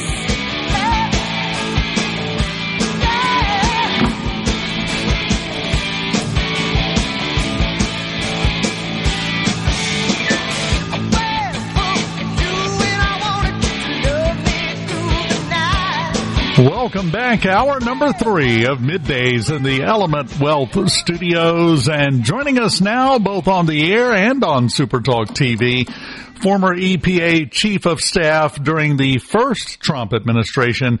And I'm going to officially bestow upon you the title of SuperTalk host. Mandy, you're on here enough. I think you have earned that. Mandy Gunasekara, how you doing today? I'm great, and it's really wonderful to be with you, Dave, and thank you. Yeah, I say guest host occasionally, but yeah, I'm in the studio every now and then. Yeah, you have become a familiar face and a welcome one, too. Let me ask you right off the top, because we have been talking about just how frantic the pace has been since President Trump was sworn in yesterday. Compare this to the first administration. Is it as different as it feels like it is? Yeah, it's night and day. And I can tell you, having been there, I mean, this time around, President Trump and the people around him have had the benefit. The majority of them were in the last go round. So 4 years of experience and then 4 years to really think about lessons learned and then what to do if given another chance. And you can tell that they have been thinking about this strategically. There's a highly sophisticated, well-trained team. And that's a big difference. A lot of us going in the first Trump term, we had a lot of energy, a lot of gumption and patriotism, but we didn't have that experience. And you don't know what it's like to work in an administrative agency or the White House unless you've done it before. And the other big difference, Dave, is the last go round. Remember, even working for President Trump, even though he won, he was still a pariah amongst a lot of Republicans, as well as the people who went in. So many of us went in without the benefit of people who'd been doing it before in previous Republican administrations willing to help. This time, it's all hands on deck. You not only have those of us who formerly served that aren't currently there right now helping, as well as new faces. You have the tech bro contingent with Elon and Mark Zuckerberg and the resources, Vivek Ramaswamy, all the way to people like RFK Jr. and the folks that they bring in. They're all coming in together. And so it really is no time lost. And there was a lot of wasted time. This is one of the things I talked about the most with people I served with in the first term is we cannot waste time because those first 100 days are so precious. And you can tell it is night and day just from yesterday. It seems like the president has been in charge for much longer than just about a 24-hour period. Well, and I mentioned this to Representative Trent Kelly earlier. We talk about the first 100 days. I think that was yesterday. Now we move on to the second 100 days. It feels like 100 days worth of things were accomplished in 1 day's time. You're exactly right. I mean, take the Paris Climate Accord, for example. He announced that we are pulling out of that disastrous deal yesterday. The first go round, I officially started in March, and then from March until he announced we were getting out in June, it was back and forth deliberations. Are we getting out? Are we staying in? And you had none of that this time. It was, he knew he wanted to get out. He announced it. He directed the incoming UN ambassador to alert the Secretary General, which is what you do, and boom, as soon as that letter is formally submitted, and it can be as short as a paragraph, the United States is officially withdrawing from the Paris Climate Accord, submit that, the clock starts ticking and we are on our way out. And so you just see that bam, bam, bam yesterday, whether it was the border, whether it was unleashing American energy, which is close to my heart, improving permitting reforms and reforming the federal workforce, once again defining the world according to the two genders that have always been the case from a biological perspective. I mean, it's a restoration of sanity, but it is also the culmination and the strategic mindset of so many people who never stopped working for President Trump and the America First agenda, and that showed yesterday when he just kept signing executive order after executive order. Well, and let's talk about several of the things that you kind of have some inside baseball knowledge about in regards to the energy policies and some of the other things. And we'll start with the Paris Climate Accord. President Trump made the comment yesterday that this is going to save America basically $1 trillion to get out of that. Is that accurate? Yeah, that's accurate. And the left will, they'll try to wink and nod and they will say, oh, that was an international agreement that didn't really require any firm commitments from the United States. It was all what they like to say, air quote for the people who can't see me, voluntary commitments. But the way that it actually played out is that you had first Obama and then Biden use executive authority to basically hand the reins of the U.S. economy over to the globalists who will use the American economy to funnel taxpayer dollars to developing countries where they have various pet projects. There's not a lot of oversight, so you can't really tell how much was actually spent or whether it was effective, but that is by design. And then also to import a lot of these regulations that they talk about at the United Nations and a lot of European nations that are all about handing the reins of economic control to a small elite that gets to basically choose what businesses get to thrive and prosper and exist and which ones do not. And we know this was a key part of Biden's war on traditional energy resources, coal, oil, natural gas. All of that ended yesterday, and that's what was so expensive, using the power of the federal government to suppress something that generates so much value alongside the burden of regulation. And when you hear regulation, you should think that's a hidden tax, and that's increased liability for anyone who's trying to create real value in the marketplace. And all of that was set aside yesterday, and it's a testament to someone who actually puts the interest of this country, its citizens, and its workers first. You know, when you said that about handing the reins of the economy over to foreign countries, which is functionally what that accomplished, that had an impact on the economic problems we've been having for the past 4 years, with the inflation running out of control, with costs going through the roof, with everything. That all factors into it, doesn't it? Yeah, it absolutely does. Because you think about energy, it's the it is what powers our entire economy and our modern way of life.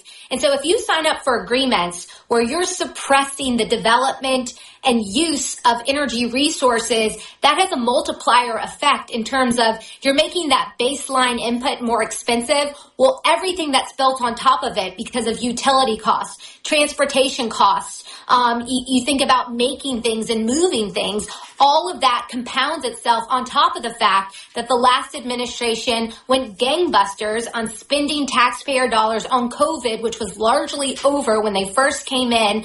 You had inflation exacerbated by the fact that they were making life more expensive than the market would otherwise dictate. So it's really bad. And then I have to point out to you, Dave, none of this was about the environment. Yeah, it's called the Climate Accord, and the left will lecture you all day about how being a part of this was going to save us all from ourselves, but it had nothing to do with that, because what it really did is it suppressed development and industrial activity from occurring here in the United States, where, mind you, we have the gold standard of environmental protection. It suppressed that from happening here, and those opportunities were repopulated in places like China and India that had an absolute free pass in terms of what was required of them under the auspices of the Paris Climate Accord.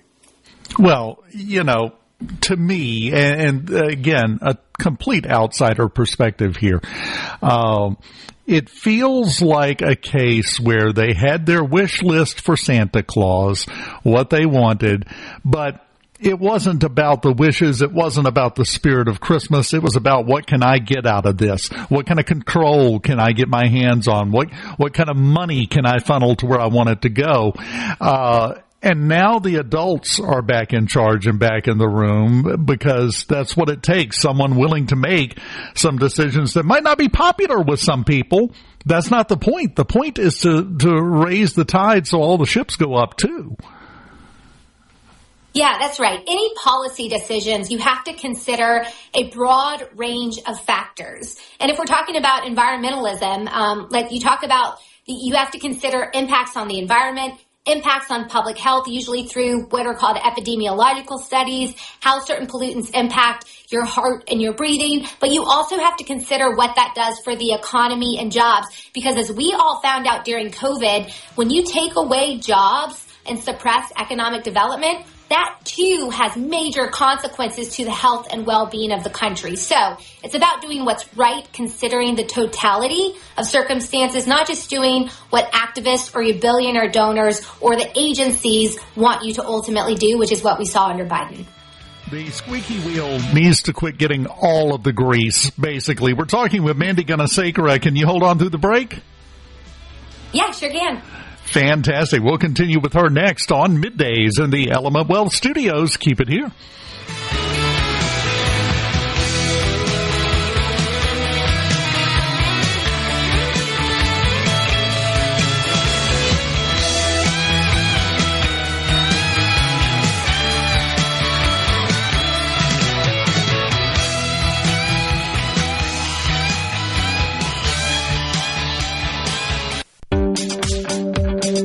RJ Young help you elevate your small to enterprise-sized businesses' copiers, printers, and scanners while cutting costs with the help of RJ Young. Now partnering with Ricoh to offer the best office printers on the market. You can focus on more important aspects of your business. Learn more at rjyoung.com. That's rjyoung.com.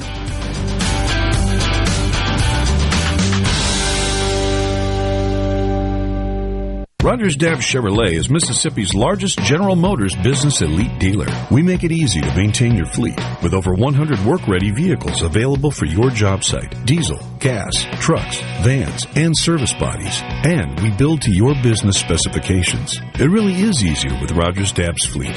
Call the Rogers Dabbs Business Elite Fleet Team today at 866-671-4226 or visit us online at rogersdabbs.com. Rogers Dabbs Chevrolet. Find new roads. If you're feeling anxious about your investments with all the economic volatility and chaos in Washington, tune in to SuperTalk Jackson on Wednesdays from 9 to 10 a.m. and Sundays from 8:30 to 9:30 a.m. for Element Wealth Radio with Jeremy Nelson. Learn more at myelementwealth.com. Welcome to Dipsticks, your trusted automotive service provider. These are the hands that will change your oil. These are the hands that will check your wiper blades. These are the hands that will check your air filter.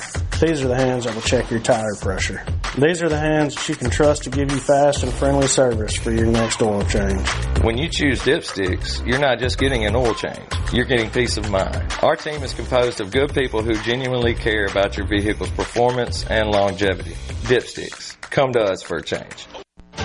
And if you're like me, you like dealing with local people. Majestic Metals was founded in Mississippi in 1954 and are headquartered right in Gluckstadt. For complete metal building systems and steel roofing and siding, call the hometown folks. Majestic Metals, 800-647-8540 or online at majesticmetalsinc.com.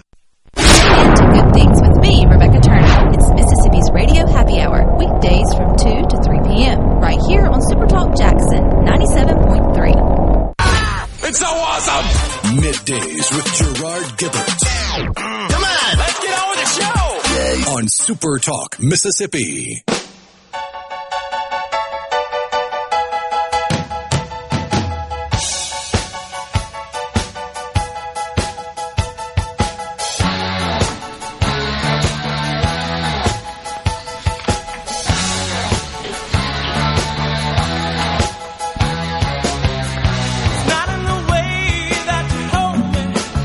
Welcome back. Middays, live in the Element Wealth studios on SuperTalk Mississippi, talking with the former EPA Chief of Staff during the first Trump administration, Mandy Gunasekara.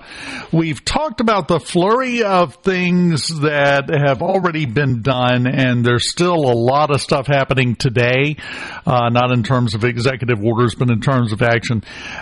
Give us a guess with a little experience with what goes on up there, because as you referred to it, until you've gone through it, you don't realize what a buzzsaw, what a grinder it is to do this. What do you think the lay of the land is for the first 100 days for the Trump administration?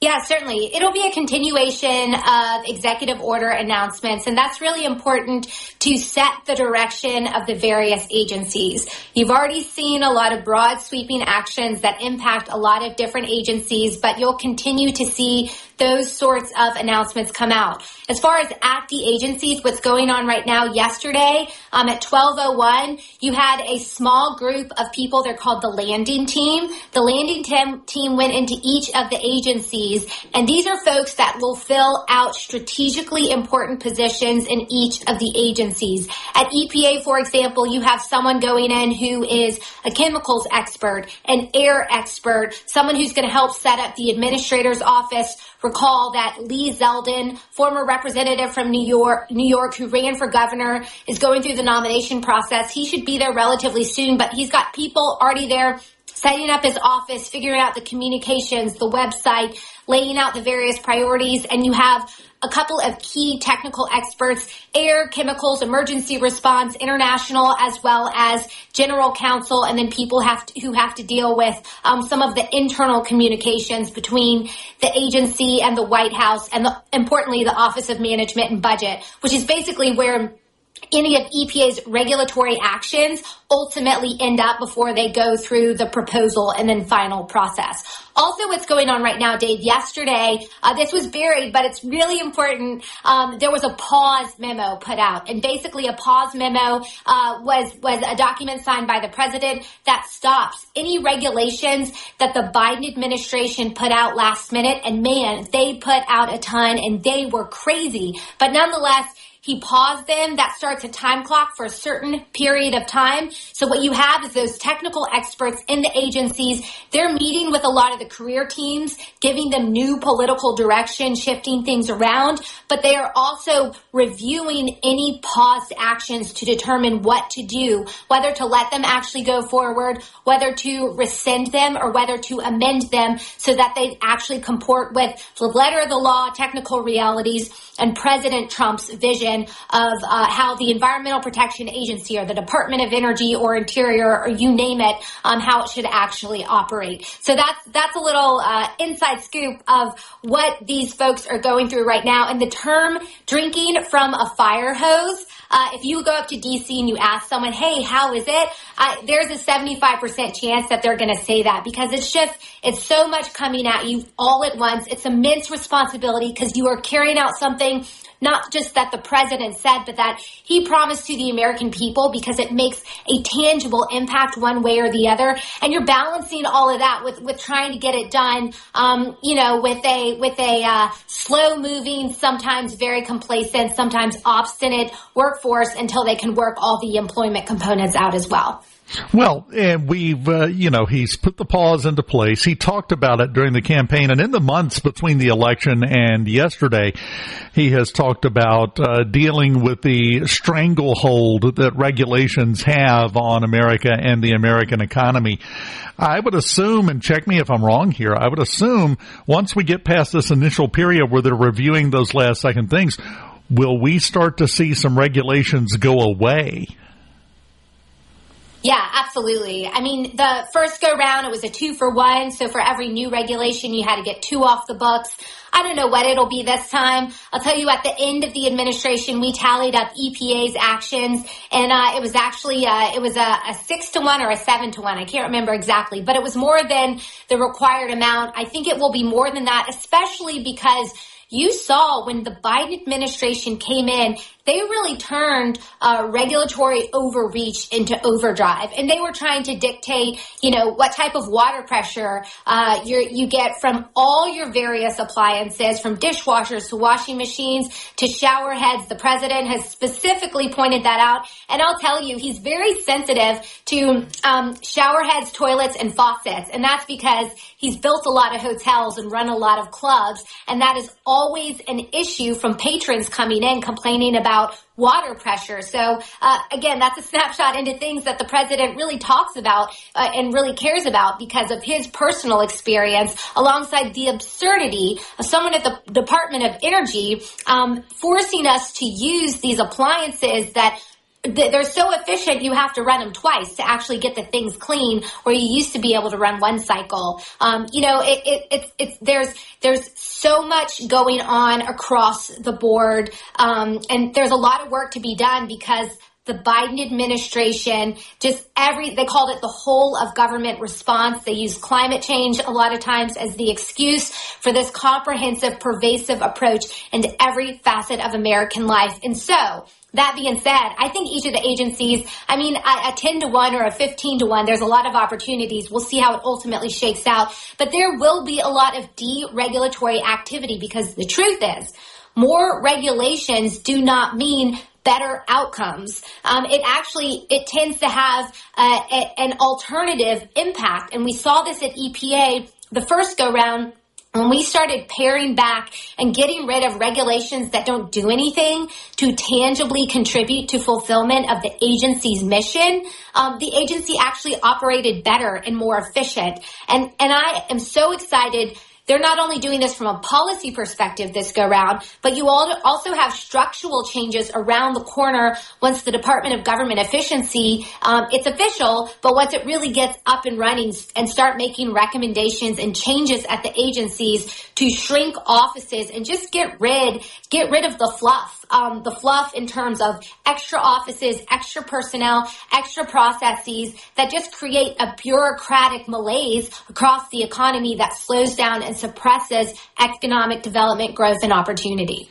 Well, and let's make sure we set the stage because we only have a couple of minutes left here. But we're talking about all this, and it's going to happen, and it's great. But let's set expectations properly. That's not going to happen by this weekend. This is going to take time. And in my mind, the way I equate it is there's a difference between mowing a well-kept yard and completely renovating something that's been allowed to grow out of control for 4 years. And that's pretty much what's happening now, right?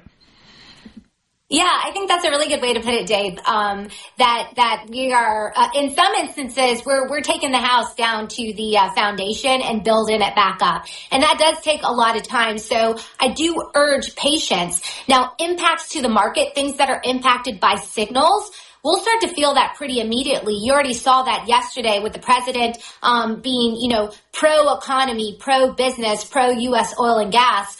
You had the markets were really positive yesterday in a way that we really hadn't seen. So anything that is market or signal oriented, you'll start to see and feel the benefits of that relatively soon. But from a regulatory perspective, cutting back red tape, getting a regulation done fast at the agency, you're looking at a year timeline. And so that's why the first 100 days are so important, because you're setting things in motion that are going to tick through a year and a half to 2 years. And then after that, it's kind of icing on the cake what you get done. But you also have to think about the House potentially flipping or the Senate potentially flipping, and then that opening up a whole can of worms. So, yeah, I urge patience, but all the things being set in motion, it's very consistent with the major reform that President Trump promised and everyone expects, because we saw how bad it got the past 4 years, and we really can't have that anymore.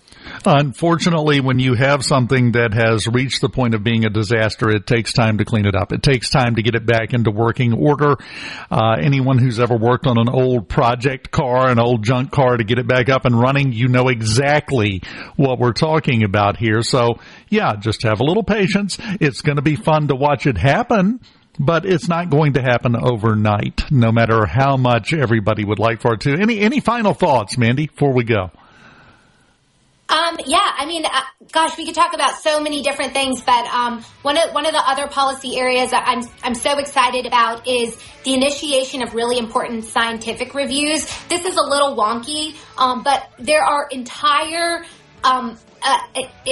morasses of regulation built out of certain scientific studies that should have been reviewed and amended long ago. You know what? Can you hang on for the next segment, and we'll get into that?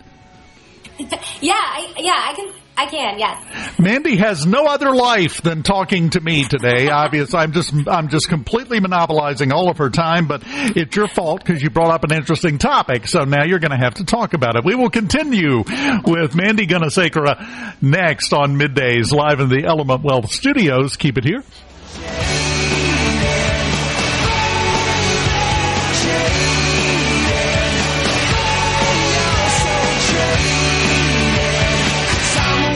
Jaded you. From the program, Gerard Gibert. Here we go. This is huge news. Huge news. You need to listen to this. Middays with Gerard. SuperTalk Mississippi.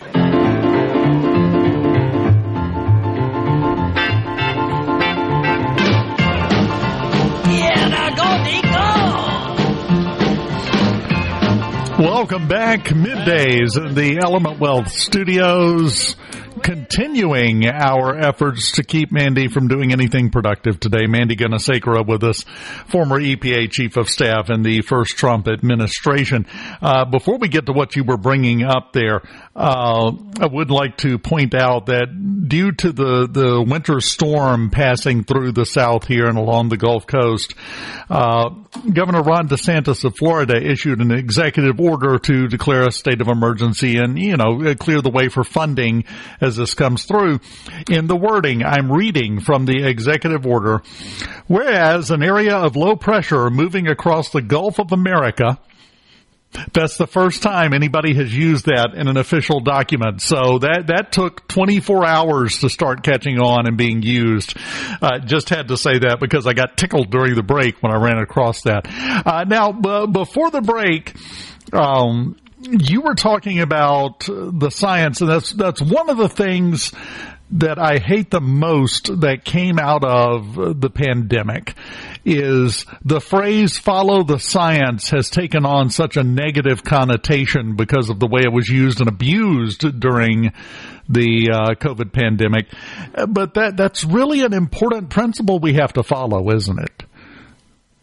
It is. It's an important principle, but it has been abused. And everyone saw it firsthand during COVID. We experienced it. Also with the trust the experts. You know, if we still trusted the experts, and it was just a subsection of experts that were defining national policy, we'd probably all still be wearing masks and stuck up in our homes just Zooming to actually interact with people, which had devastating impacts, obviously to the nation writ large, but to people's personal health and well-being. So I really think that the abuse of what we saw and felt during the COVID pandemic, it opened people's eyes to the fact that, hey, you know what, this HHS and the CDC, they're probably not the only agency that abuses this mantle of I represent science and I represent expertise. Therefore, you, the general public, you may not ask basic questions. Now, this has been going on in the realm of environmental science and climate change for a long time. But as you point out, Dave, science is still very, very important, especially when it comes to understanding how to balance environmental protection alongside energy use, expanded use, and economic growth. Those three things are critically important to our modern way of life. And we in the U.S. actually do it better than anyone else in the world, but you don't hear that very often. But I'll tell you, there are some scientific studies, how this plays out at the agencies. There's some scientific studies that have been used to justify and put in place massive types of regulations. You think of the whole greenhouse gas regulatory mechanism. You may not think about this every day, but this is what's behind the EV mandate. This is what's behind the Obama administration and Biden administration shutting down perfectly well-functioned and highly efficient coal plants, natural gas plants, new and existing, suppressing the development and extraction of oil and gas across this country, and using their power to shut off access to entire tracts of resource-rich land. All of that is premised on a scientific study that was done in 2009. And I use the word science loosely because it was actually highly politicized and rushed through back in the Obama administration when a major vote on Capitol Hill failed. He was embarrassed and he put the pressure on EPA to figure it out. And they came up with a scientific study that became the basis of the entire construct of greenhouse gas regulations. One of the things President Trump directed yesterday, and this isn't the only scientific study, but this is a really important one, because it's really important for doing away with the EV or electric vehicle mandate President Trump has often talked about, is telling the agencies, hey, why don't you take a look at that? And it's a really big deal because the environmental left has made this the holy grail. And anyone who has ever raised a question or raised a hand saying, hey, that's not right, or hey, that process was politicized, or hey, by the way, there's some extreme United Nations science that actually formed the basis of some of those assumptions. And that has been disproven time and time again by the same United Nations scientific body that it was originally relied upon. So all of these things have occurred, and the president directed a reassessment of certain scientific studies and allowing the public to be a part of it, which is so important. Science is really important, but you have to ensure that science is followed, not this activist form of science that the left has overtaken in many ways. They know how to corrupt good, well-intentioned institutions. They've done the same across the board. And so reassessing, allowing the public to be a part of this is a really good way to figure out fact from fiction, or what's proven scientific theory versus not.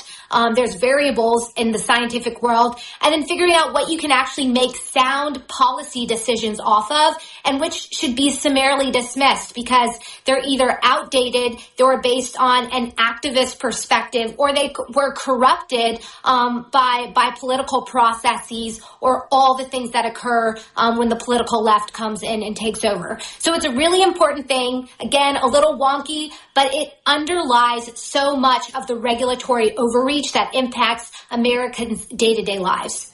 Well, we have to get away from something that you kind of alluded to in there.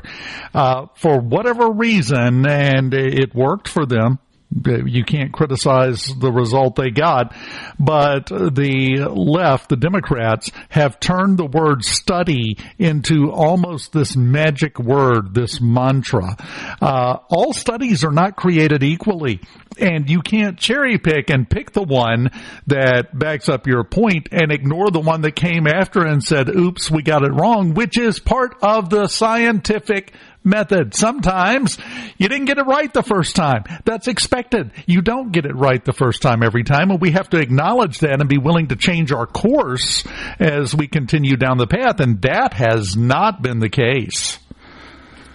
No, that's exactly right. Because you have politics come into play. And so one party that has some entrenched perspective that, the agency should have more control over everyone's day-to-day lives, or they should have less control. And there's some loose scientific study out there they can use to justify that position. And if they can get that scientific or technical study, and they can get it recognized officially, codified into the administrative process in some significant way, you better believe they're going to defend the existence of that. They're going to fight tooth and nail because that justifies their entrenched position. And then anyone who questions it, they can say, well, you're not a scientist. You don't really understand this. If you understood this, you would know that you shouldn't even be asking questions. And it's how the left can get away with avoiding policy arguments, legitimate policy arguments like, hey, maybe it doesn't make sense to take this loose scientific study that mostly has been disproven to institute billions to trillions of dollars of added cost onto the economy for no real tangible benefit to public health or the environment. Maybe we shouldn't do that, but they avoid that by protecting these things, putting them on a pedestal, and then attacking the credibility of the people who are asking those legitimate policy questions, attacking, their credibility as a scientist, as a mother. I've been attacked as a mother on national TV for asking these sorts of questions. I mean, there's no limits to them going after a person, trying to discredit them based off of who they are, their personality, versus engaging in a legitimate policy discussion that is so important because, as you said, we don't always get it right the first time. We actually tend to get it wrong the first time around. And when it's something that involves a technical understanding, the evolution of technology or science, it's constantly evolving, and we have to be willing to accept that and adjust accordingly. We're only a few hundred years away from people being put to death because they dared suggest the Earth orbited the sun. I mean, we don't always get it right. We have to adjust. We have to change. So we have to get back to that. We are getting back to that because up until now, and what you're describing is exactly what I have seen, the response to criticism to a lot of these things from the left has been to pat you on the head and say, don't worry your pretty little head about it. We'll let the big people take care of this.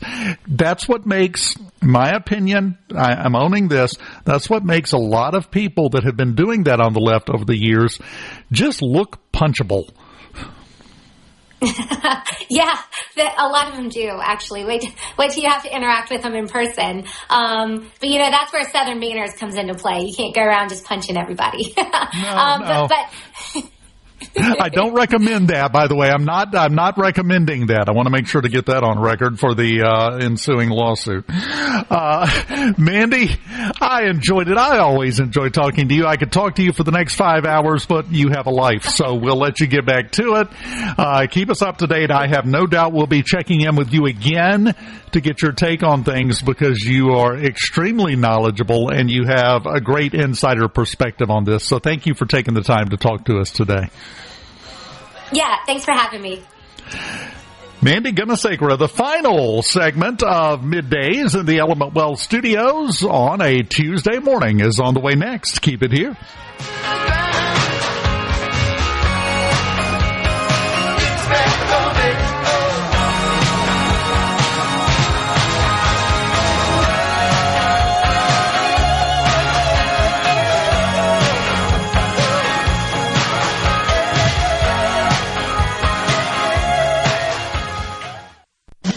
Best made-to-order lunch in Northeast Jackson is at 4th and Gold Sports Cafe. The Philly cheesesteak sandwich or wrap, melt-in-your-mouth pulled pork sandwich, and the best burger in the metro. Call 769-208-8283. Once again, 769-208-8283. Hello, my name is John Merrill, the owner of Amada Senior Care. We're your local trusted advisor for senior home care. We provide experienced caregivers for your loved ones so they can remain in their home. Just like you would care for your loved ones, our employees provide assistance with their personal care needs. As your trusted senior advisor, I can help your family navigate the long-term care insurance process. Just call me, John Merrill with Amada Senior Care, for your free in-home consultation. 601-864-3752. At Key Constructors, our mission is to build a legacy that will stand the test of time through hard work, dedication, and pursuing excellence. Key Constructors is a heavy civil construction company, a leader in the bridge construction world. Our goal is to provide a positive work environment for you to grow personally and in your career. We are proud of who we are and what we do, making it happen one bridge at a time. Come join our team of Black Label Bridge Builders. Check out Key Constructors on Facebook and other social media platforms and keyconstructors.com. Hello, I'm Gary Jolly from the Tractor Store. LS Tractor understands your passion for the land, and just like you, LS Tractor is committed to excellence and superior products. LS Tractor comes with a long list of standard features that are unmatched by other brands and backed with the LS commitment to provide exceptional customer service and satisfaction. You get a lot more for your money with the LS Tractor. Come to the Tractor Store in Richland to experience the LS difference. The Tractor Store in Richland. TrustCare is a proud sponsor of Ole Miss Athletics. When you choose TrustCare for your urgent and primary care, you win. TrustCare clinics are staffed by friendly, experienced providers and open late. Walk in today or schedule your appointment at TrustCareHealth.com. TrustCare. Feel better, faster. Hey, I'm here with Alex Murray of Auto Innovation. At Auto Innovation, we want to change your car buying experience. When you're in the market for a quality pre-owned vehicle, please come see us. We want to make friends, not just customers. All eligible vehicles are inspected by a Master Tech mechanic and come with a limited powertrain warranty on us. We are located on Highway 51 in Ridgeland. Come by and see us or check out our inventory online at autoinnovation.net. Let us change your car buying experience. Auto Innovation, Highway 51 in Ridgeland. Mississippi Land Bank has been one of the premier lenders for land in the northern 32 counties of Mississippi. For more info, visit mslandbank.com. When you listen to SuperTalk, you hear our team working for you. Great information. Drilling down and getting to the core of the issues that impact you. They give you the information you need to know. SuperTalk Mississippi. This is professional ball player and former Mississippi State Bulldog, Jake Mangum. I've been a loyal Farm Bureau customer for years now. Why? It's simple. Because since day one, Farm Bureau has provided me with exceptional customer service and competitive insurance rates. They work hard for my business, and they'll work hard for yours. If you aren't already on the team, it's time to join Farm Bureau. Visit favrates.com for great rates on home and auto insurance. Or find a local agent at msfbins.com. Farm Bureau Insurance. Go with the home team. Richard Cross, be sure to catch Sports Talk Mississippi, your new home for the best sports coverage right here in the Magnolia State. Every day from 3 until 6, right here on Super Talk Jackson 97.3. Gerard Gibert. Going beyond the headlines, breaking down the stories that matter to Mississippi. Middays with Gerard on Super Talk Mississippi. Standing in the rain with his head hung low, couldn't get a ticket, it was a sold-out show. Heard the roar of the crowd, he could picture the scene, put his head to the wall, then like a distant scream. So the Trumps and the Vances attended an interfaith church service this morning. And the pastor at this church spent a couple of minutes castigating President Trump from the pulpit, explaining that, begging, please, Mr. President, have some compassion for the LGBTQ community and for immigrants and all of these people. Have some compassion. Two things about that to me, Rhino. Rhino sent me the video. Two things about it. Number one, Vice President Vance continues to have the best reactions to things I think I have ever seen from an elected official. Because in the middle of that, you can see him just paying attention, listening, and then just turning to his wife, who was sitting to his left with this expression on his face going, "Are you hearing this? Do you hear this nonsense?" And then turning back to keep watching. Never said a word, didn't lean over and whisper, but it was great. But that leads me to something else that may be controversial, and I don't care. Can we get politics out of the church? I know, so some hackles just got raised. I don't care. This is a great example of how horribly that can go. Because how do you think she's leading her congregation in that church on a daily basis when the president and vice president and their wives are not there?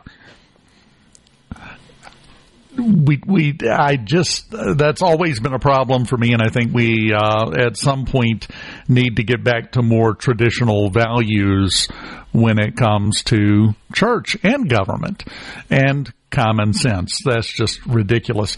Also ridiculous, the nominee for ambassador to the United Nations, Elise Stefanik, having her confirmation hearing right now, still going on, I think,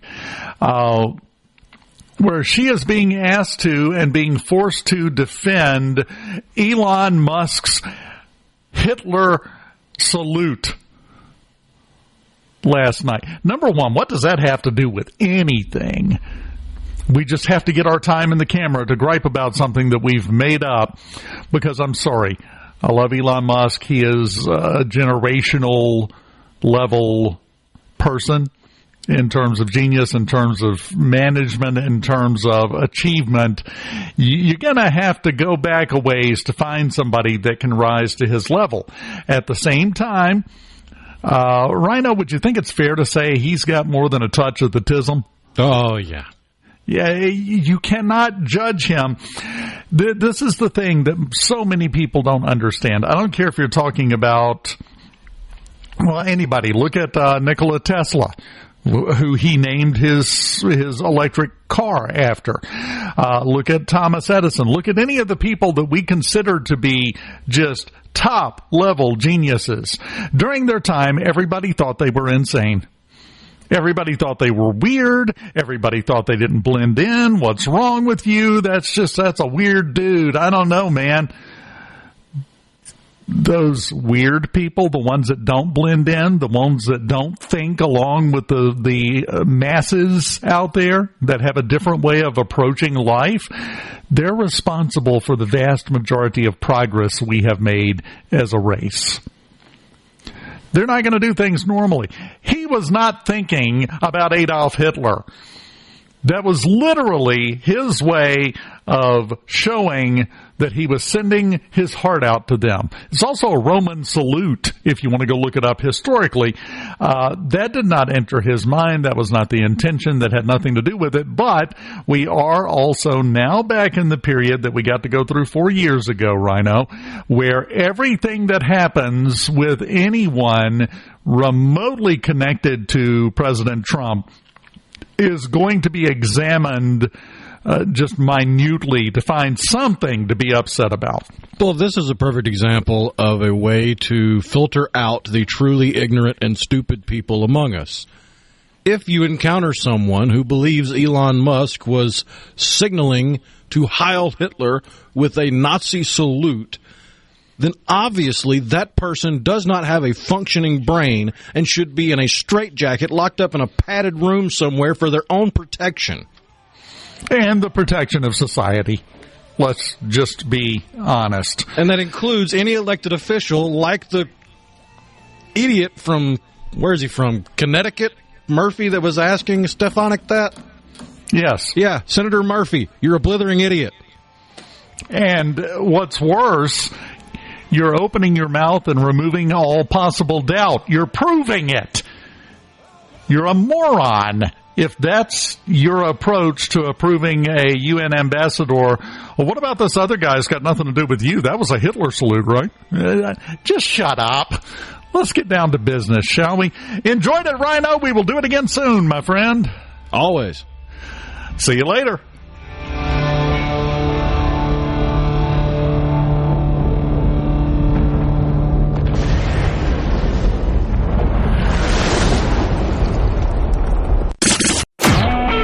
A SuperTalk Mississippi Media production.